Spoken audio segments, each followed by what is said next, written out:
முத்தமிழ் முருகனுக்கு அரகரோகரா. இன்னைக்கு இந்த கண்ணொலி பதிவுல நம்ம என்ன பார்க்க போறோம்னா, இறை சக்திகளையே குருவாக ஏற்றுக்கொள்ள எண்ணம் உள்ள அடியார்களின் மனதில் எழக்கூடிய ஒரு சில சந்தேகங்கள், அதற்கு உண்டான சரியான விளக்கங்களை தெரிந்து கொள்வோம். அன்பர்ந்தடியார்களே, நாம் எந்த இறை சக்திகளை குருவாக ஏற்க நினைத்தாலும் சரி, முதலில் நாம் குருவாக ஏற்க நினைக்கின்ற அந்த இறை சக்தியினிடம் அனுமதியை பெற்று கொள்ள வேண்டும். ஆக அந்த இறை சக்தியினுடைய அனுமதி நமக்கு பரிபூரணமாக கிடைத்து விட்டாலே அந்த இறை சக்தியானது நமக்கு குரு ஸ்தானத்தில் வந்து அமரும் என்றும் சொல்லப்பட்டு வருகின்றது.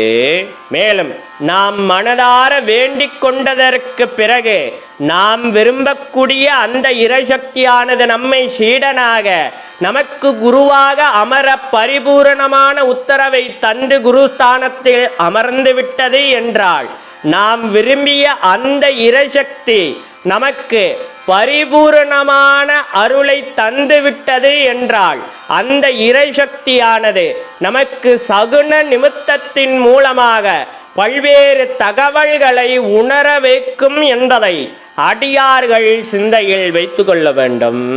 அடுத்ததாக ஒரு சில அடியார்களினுடைய மனதில் எழக்கூடிய சந்தேகமானது, ஐயா, சாதாரணமான குருமார்களை நாம் குருவாக ஏற்றுக்கொண்டு விட்டால் நமது மனதில் எழக்கூடிய சந்தேகங்கள், கேள்விகளை நாம் கேட்டு தெளிவு பெற்று கொள்ளலாம். ஆனால் இறை சக்திகளை குருவாக ஏற்றுக்கொண்டு விட்டால் எவ்வாறு நமது மனதில் எழக்கூடிய சந்தேகங்கள், கேள்விகள், அதற்குண்டான பதில்களை நாம் பெற்றுக்கொள்வது என்று கேட்கக்கூடிய அடியார்கள், நாம் எவ்வாறு சாதாரணமான குருமார்களினிடம் நமது மனதில் எழக்கூடிய சந்தேகங்கள், கேள்விகளை கேட்கின்றோமோ, அதே போன்று நாம் விரும்பிய ஏற்றுக்கொண்ட இறை சக்திகளினிடம் நமது மனதில் எழக்கூடிய சந்தேகங்கள், கேள்விகள் அத்தனையும் மனதார கேட்டீர்கள் என்றால், அந்த இறை சக்தியானது நம்மை சுற்றி இருக்கக்கூடிய சூழலுக்கு தகுந்தால் போல் நாம் கேட்டதற்குண்டான கேள்விக்குண்டான பதில்கள் நம்மை தேடி வந்து சேரும் என்று சொல்லப்பட்டு வருகின்றது என்பதை அடியார்கள் சற்று சிந்தையில் ஆழமாக வைத்து கொள்ளுங்கள். மேலும் நாம் இறை சக்திகளை குருவாக ஏற்றுக்கொண்டு விட்டோம் என்றால் அந்த இறை சக்திக்கும் நமது ஆன்மாவிற்கும் ஆழ்ந்த தொடர்பு வந்து சேரும். ஆக அந்த தெய்வம் உணர்த்தக்கூடிய அத்தனையும் நம்மாலும் உணர முடியும் என்பதை அடியார்கள் சிந்தையில் வைத்து கொள்ள வேண்டும். அன்பர்ந்தடியார்களே, நாம் ஒரு இறை சக்தியை குருவாக ஏற்றுக்கொண்டு விட்டோம் என்றால் அந்த இறை சக்திக்கு நாம் சீடனாகவும் நமக்கு அந்த இறை சக்தி குருவாகவும் எப்பொழுதும் நித்தம் நம்மை பாதுகாத்து நமக்கு உண்டான சரியான வழியை காட்டி வழிநடத்தும் என்பதையும் அடியார்கள் புரிந்து கொள்ள வேண்டும். அடுத்ததாக, ஒரு குருமார் என்பவர் ஒருவருக்கு பிரத்யேகமாக ஏதேனும் ஒரு உபாயத்தை கூறினால் அந்த உபாயத்தை மற்றவர்களிடம் பகிர்ந்து கொள்ளக்கூடாது. காரணம், அனைவருக்குமே தனித்துவமான அவர் கர்ம வினை பயனை பொறுத்து அல்லல்களும் சிக்கல்களும் நன்மைகளும் தீமைகளும் நடக்கும். ஆக ஒரு குரு என்பவர் தனித்துவமாக தனியாக அந்த அடியாருக்கென்று பிரத்யேகமாக தந்த உபாயத்தை அனைவரிடமும் பகிர்ந்து கொள்ளக்கூடாது.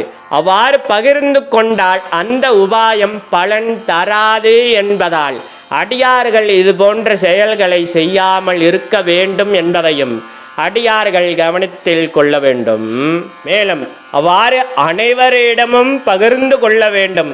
அனைவரும் நன்மை பெற வேண்டும் என்றால் யார் அந்த உபாயத்தை தந்தார்களோ அந்த உபாயம் தந்த குருமார் தான் அனைவரிடமும் பகிர்ந்து கொள்ள வேண்டும் என்பதற்குண்டான அனுமதியை வழங்கி இருக்க வேண்டும்.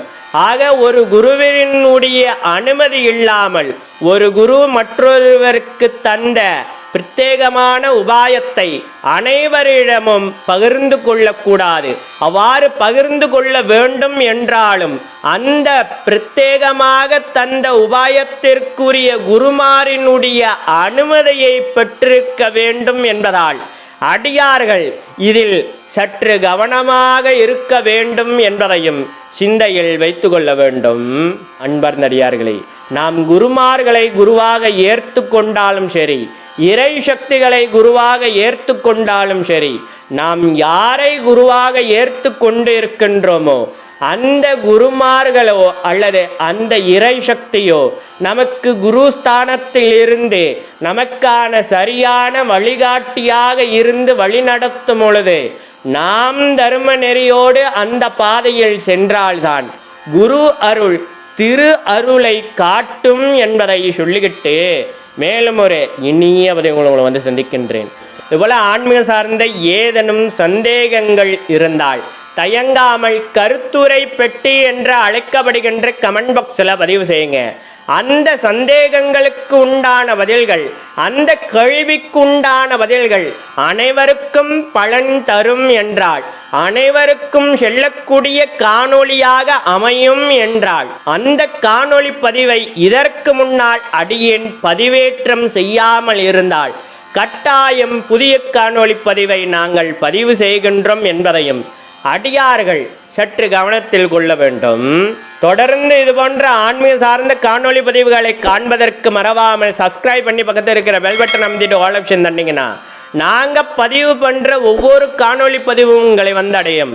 மேலும் அடியார்களினுடைய வசதி தேடலுக்காக பிளேலிஸ்டும் தயார் செய்து வைத்திருக்கின்றோம். சர்வம் முனீஸ்வரம், ஷால்ம முனீஸ்வரம், நம சிவாய.